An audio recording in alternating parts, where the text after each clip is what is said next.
خوتي السلام عليكم ورحمة الله تعالى وبركاته. خوتي معكم الشاب يونس بن ملل. خوتي اليوم الفيديو غادي يكون على أسماء المنور. أسماء المنور اللي خرجت واحد الأغنية، وصراحة كلمات ما فهمتهمش وما فهمهمش تا النص ديال المغرب ما فهمهمش. أغنية سميتها درتي لي الطيارة. واش في نظرك أختي أسماء المنور هذه أغنية هذه؟ واش هادو كلمات؟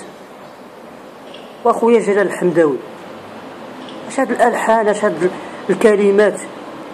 درتي لي الطياره، وراه الناس تا يتفرجوا فيكم ولكن النص ما عاجبهمش. راه عييت ما شوف، خلونا من المساله ديال يونس بغى يدير لي بوز، بغى يتشهر، بغى يهضر على هادي وعلى هادي باش يطلع الشهره ديالو. لا، انا محقي نهضر، حتى انا مغربي، عندي ودن وعندي عين، تنسمع وتنشوف، ومن حقي نهضر. درتي لي الطياره، اشنو هذا المعنى؟ اش هاد الاغنيه هذه؟ اش تعني بهاد الاغنيه هذه درتي لي الطياره؟ اشنو هي الرساله اللي تبغوا توصلوا للشعب المغربي؟ اشنو هي الرساله؟ راكم عيقتوا بزاف.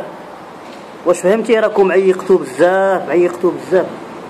بدعوا شويه. راه قلتها لكم ديك المره، قلت لكم راه الشعب المغربي ما مكلخش، راه اوعى شعب في الجمهور هو الشعب المغربي. راه قلتها لكم ديك المره، قلت لكم راه الجمهور المغربي راه عنده ودن، راه تيسمع، راه ماشي تديروا شي اغنيه ماشي صافي. نتوما تبغوا تربحوا على الفلوس،